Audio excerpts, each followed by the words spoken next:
Hello everyone, I'm making a video today about manifesting and the importance of it, and detaching and gratitude. And this is like probably my third time recording this. Someone called me and it just like made my whole video disappear. So trying to get into it basically. I feel like when you manifest, it can do more for you than you think, because you are aligning your frequency with the thing that you want, and you are kind of shortening the distance between you and that thing.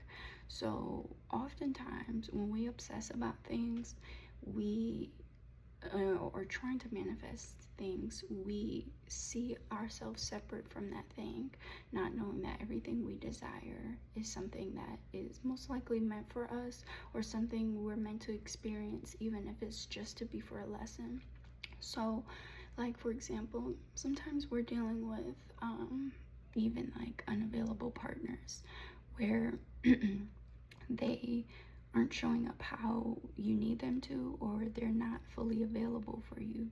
So you oftentimes make up for that lack of closeness through obsessing, through calling them over and over again, or blowing up their phone, checking their location, all of that, because you're making up for the lack of closeness and intimacy. But for someone that you're fully available with, and you know that they're meant for you, you don't feel the need to do that, because you know that they're showing up for you. You know that they're a safe person. You know that, they're yours in a sense, right? So that's something that we have to think about when we are trying to manifest things, and when we are trying to run. Like, I know when I was babysitting my brother's dog, more I chased the dog, the more it ran for me, as opposed to for me just calling his name. He came to me, because I stood my ground. I stayed in one position, and I said, this is where I am, so you have to meet me where I am. And so that is how we need to show up when manifesting. We need to show up as what we want to attract. And when it comes, we are there, because we're not trying to chase it, and it can't even find us when we're trying to run and trying to find it. So we have to be in one stationary spot sometimes, or make ourselves available to that thing by not chasing it.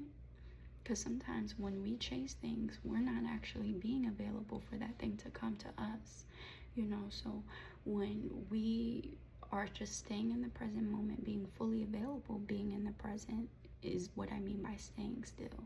Not staying still and by not being proactive, but staying still and embodying the thing that you want, so it can come to you, and being fully available in the present. Because sometimes when we're daydreaming and manifesting, we're not in the present. We're not in our body. We're in our mind more. So we actually can't even be take embodied action, or be do like embodied manifesting. Forgive me, I'm losing my words, but because we aren't in the present moment. So we have to be in the present moment by utilizing our resources and realizing that what we can do now is not too far off from what we can do in the future. So say for example, you want a life where you can just be able to just craft and be creative and make a living, right? That's something you want. But think of your reality now. What's stopping you from creating now? You're making a living now. All you need to do is just create.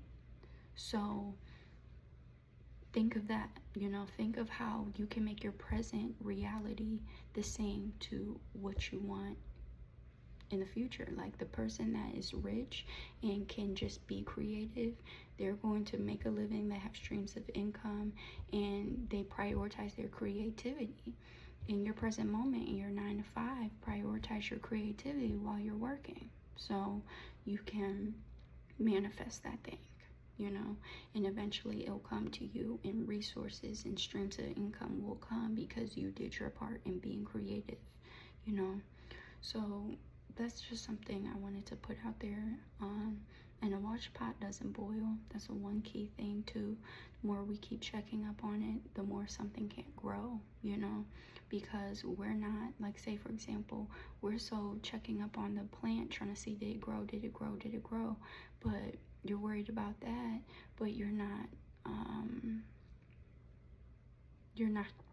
watering it and all those different things. So I keep getting calls, so I'm gonna cut this short. I feel like I shared everything I needed to, but if you like these videos, please let me know. And yeah, I hope you have a great rest of your day.